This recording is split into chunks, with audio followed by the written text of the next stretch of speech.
Well, hello there, it's Andy again. Well, this morning I was out playing tennis and I was using a Davis wood racket, and this is the Davis High Point.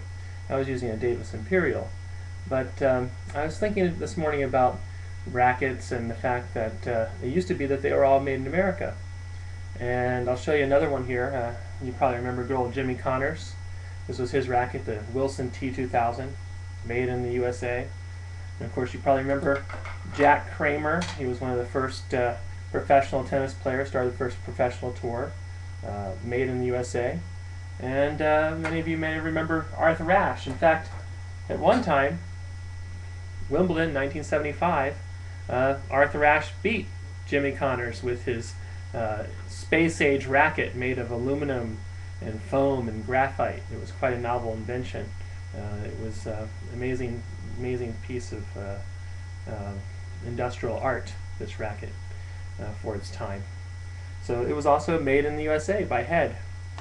And so I was just kind of thinking, today, not a single racket is made in the racket that we use is made in the United States, and it's kind of sad. The time was that there were about 40 to 50 tennis racket manufacturers here in the United States. Now there are the names, of course. You still have Wilson, Prince. Didn't come until the 70s. You still have Head. You still have you don't have Spalding anymore. They're pretty much gone. Bancroft. I don't remember. They still make a few Bancroft frames, but they're not making them in the United States anymore. You had Dunlop. You had Slazenger. You had all these different companies who made rackets right here in the United States. Well, all that's gone. That's that was these are pieces of woodworking art. They're not. It would take a long time to start making them as well as we used to make them again. I'd like to see someone try to make rackets again. In fact, I'm thinking about doing it myself because I love playing with wood rackets.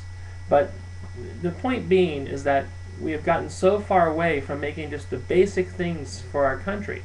All that stuff, the equipment to make these things has been carted off overseas. First it went to Taiwan, then China, then Indonesia, and it's sad because the skills went away too. I mean, there may be, these were made in North Hollywood.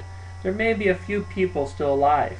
The last time these were made was like in the late 80s, who may have worked on the line in North Hollywood and remembers making them, but the equipment's gone. They needed special drill presses to make the holes correctly. Well, that equipment's not around anymore. We've basically hollowed out our society. We've hollowed out our manufacturing capability. Yeah, we make some great products, very high-end products, but not the products that everybody uses every day. There are a few. I've seen some shovels that are made here. I've seen some hammers that are still made here. And whenever I do see it, I'm willing to pay extra money for it. I think I bought a hammer that a 16-ounce hammer. I think I paid $15 for. I probably could have got the cheaper Chinese version, but I wanted the American-made hammer. So and so far it's lasted. So I buy Craftsman tools when they're made here in the United States. I don't buy the junkier Companion line or whatever that line is that Sears sells. So what I'm telling you guys is that if you want to bring back our economy at the Main Street level, you've got to start thinking about making things again. Whatever it may be, put your mind to it.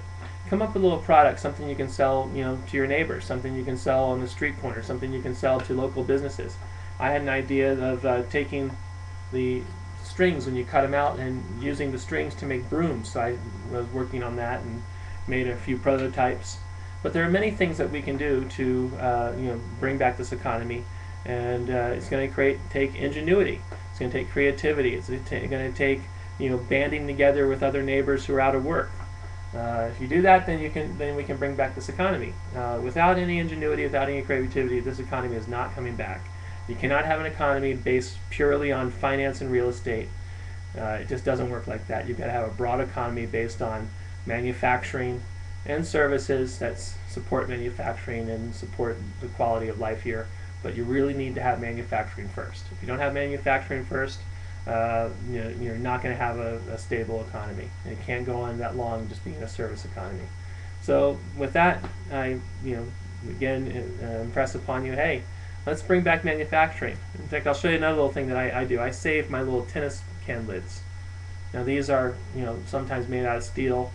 Some of them are made out aluminum. A lot of them, they're recyclable.